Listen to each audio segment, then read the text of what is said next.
Okay, so I'm going to pick up where I left off with part two. So I was talking about that time period where I was working out and I was getting results. Then I had a rough patch with PMS, and so it took my energy and my appetite, and I was just feeling sick. And so I some of the results that I was seeing, I stopped. I had to stop. Well, I mean, I pushed through. Let's be clear, I pushed through until like I just was struggling to have the energy to even get up and go to work. But I was, forcing that energy to come, or just, making myself get up, get in the shower. And I just didn't have the energy really to work out like that because I wasn't eating as much because of what was going on during PMS. And then I wasn't eating as much. I was barely eating.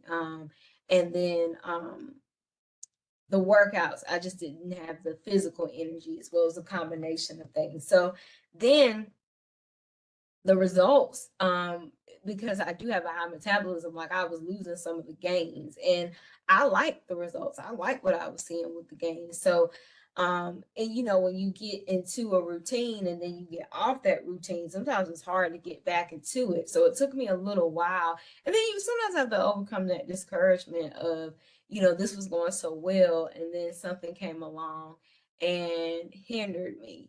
And then you have to get over yourself and get back into that. And so eventually I did, but I felt like the progress just wasn't coming as fast as it did initially.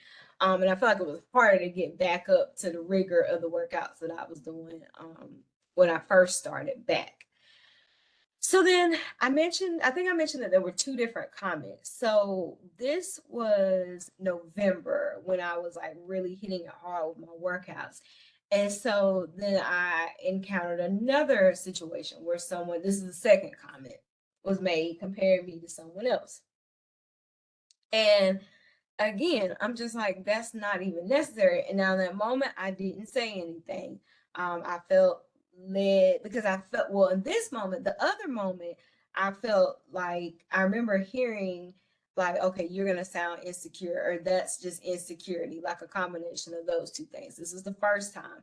But the second time, I remember hearing how it was about to come out of my mouth, and I was just like, forget it. And then I think also a part of me was just kind of like, okay, like no one really cares when someone in a smaller body has a body complaint, because I have experienced that before. And I tell people, because people that know me know that I am pretty outspoken. Like I'm not, I am going to let you know what I think. I'm gonna try to do it tactfully. Well, actually, shout out to one of my friends, who was like, "You do a really good job of that." She was like, you're outspoken, but you're very kind. And she was like, "Oh, and then another friend was like, you're very tactful, but you are outspoken."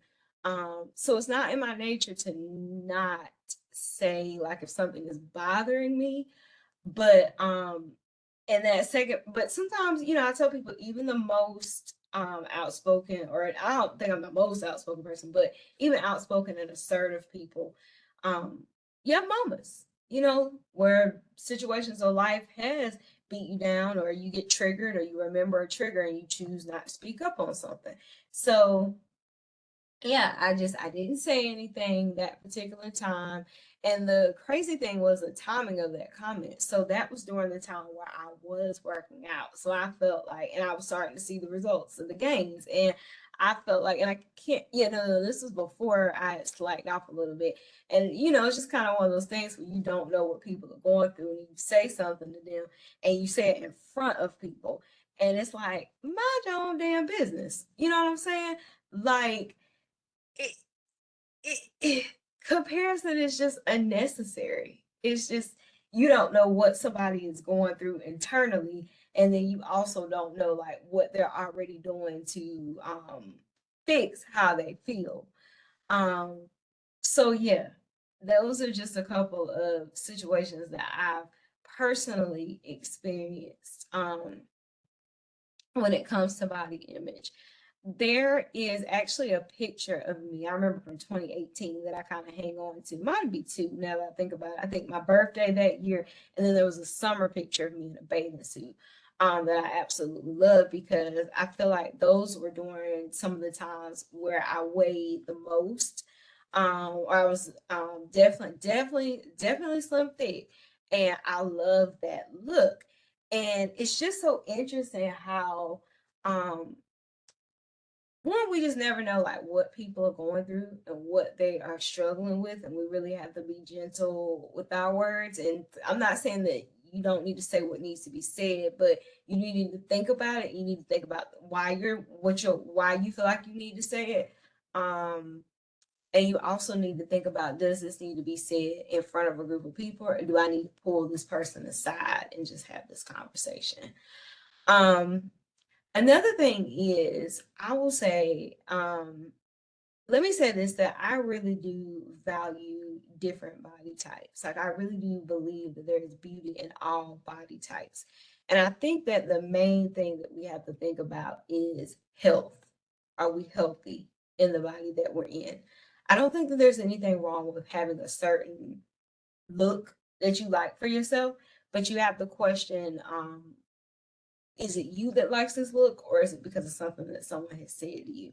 So even when those comments were made to me, I know what I like on me.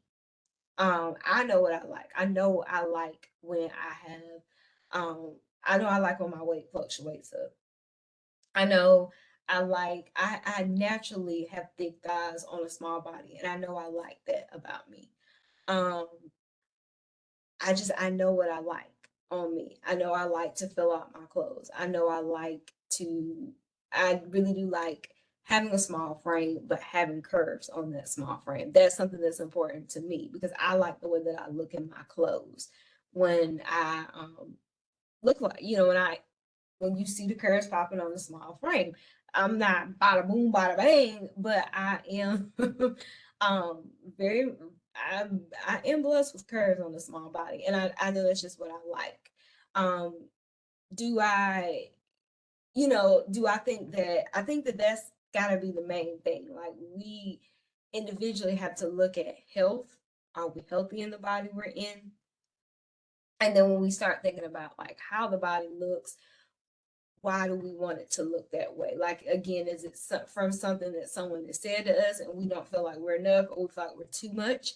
Or is it just what we like first? And I don't think it's anything wrong with wanting like your partner to like what they see. No. Or, wanting some attention, but healthy attention. Like, I don't think that that should be the driving force. Like, you shouldn't, I don't think that you should go out and enhance your body at the risk of your health, or simply because of what everyone else around you wants. What do you want?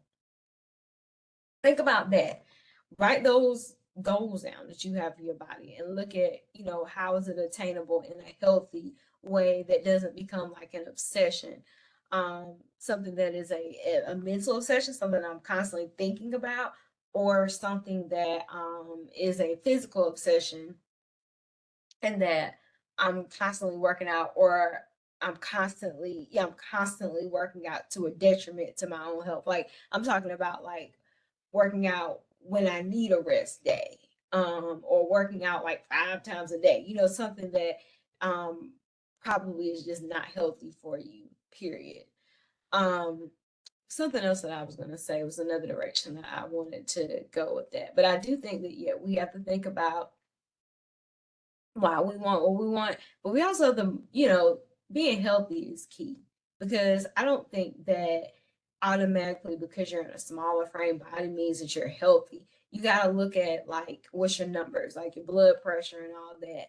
Um, if you're looking to become pregnant, like, are you in an optimal state to carry a child for the duration of a pregnancy? These are things that I think that we have to, and those are just a couple of examples, but those are things that I think we have to look at when we start talking about our body. And so, just to kind of close out, I think, I don't know, I might have to have another episode on this, or I don't know, a part two, or maybe even bring somebody, that would be another episode, part two, but maybe even bring somebody on, that um a therapist that sees a lot of individuals that struggle with body image, and not so she or he can tell everybody's business, but just to give us all like some tips and give us all like some words of wisdom, and from a mental standpoint, what it does to you, because it can mess with you mentally.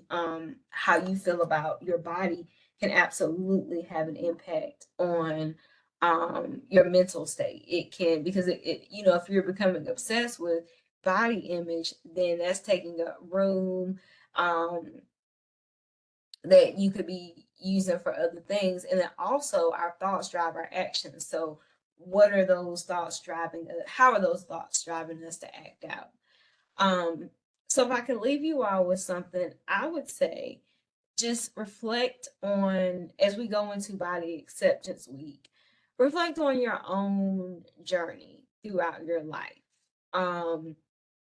Think about things that you are within your control. What can you change about your body? What do you want to change, and why do you want to change what you want to change? And is that change obtainable, and how? Put together a plan, but make sure that your health is at the forefront, and make sure that you're not compromising your well-being mentally, physically, etc., for a certain body type, because we see a lot of images, and we see where society attaches a meaning of beauty to certain body types. But society, who said that society gets to decide what's beautiful and what's not beautiful? Yeah, I want y'all to think about that. I want us all to think about that. Like, so what? F it. Like, that society says that um this body type is acceptable, or society leans to, this is the only body type that's acceptable, or this is the preferred acceptable body type. How does society get to make that choice? Society did not create bodies. Society is just labeling and attaching their meaning to something. So why can't we attach our meaning to something as well? Now, I'm not taking away from the comments that are made and the things that are said, because I believe they happen to all body types. And I can only speak on things that I've seen, or things that I've personally experienced. But it's really like, how can we say that one body type is preferred and acceptable? Are people allowed to have their preferences? Absolutely. But how can society, think about it, like when you're really feeling down on yourself and your body, and you're like, well, this is what society labels as beautiful. And I've even walked through this with clients. I'm like, well, that's society. Like, what do you think is beautiful? I know that that may seem like a big ask, but at the end of the day, you lay down and go to sleep with yourself, not society. So how can society label, why, not how can, because you can, but society can't do this, they do it every day. But how, why do I have to let that definition impact how I feel about me? What a label that someone has put on, that the beauty industry or whoever has put on body types. Like, how do why do I have to let that impact me the way that I'm letting it impact me? That's a question that we really kind of all have to ask ourselves, depending on our relationship with body, our own body, our body image, and how we feel about the societal norms. And again, I'm not making it right that people have been mistreated or discriminated against because of their size. Um, but this is more so like a philosophical question that I'm asking, kind of even just from a clinician standpoint, when we're taking a deeper, my lord, a deeper dive, a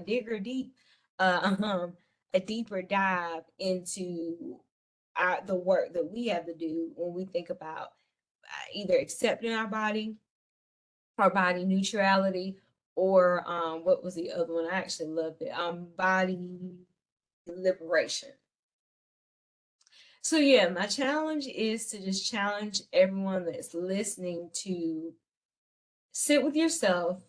What thoughts are you thinking about your body? What are you telling yourself? What narrative are you telling yourself based on the body that you live in? What do you like about your body? What do you not like about your body? Am I healthy? if why do I like what I like? Why do I not like the things that I don't like? Why don't I like them? Do my feelings about my body come mainly from me, or is it from me and from society? And if I truly want to make changes, what plan can I put together that is realistic and does not compromise my integrity or my health or my pocketbook? Because some changes cost money. Some of the changes that we may be thinking about may cost money. And don't go broke to change something to fit a societal norm, or don't even go broke to change something to fit something you want. Either you have at that point you have to think, okay, well, what can I do within my budget to make this change? And or is it something that I'm gonna have to accept or liberate myself from and separate the meaning that I'm attaching to what my body says about who I am as a whole person? All right. So thank you all for listening to this two-parter. Again, we might have to have some more come behind it. I don't know, but please follow me at Let's Talk Wellness. Subscribe on YouTube and you'll get notified when more content like this comes out. So thank you all for rocking with me and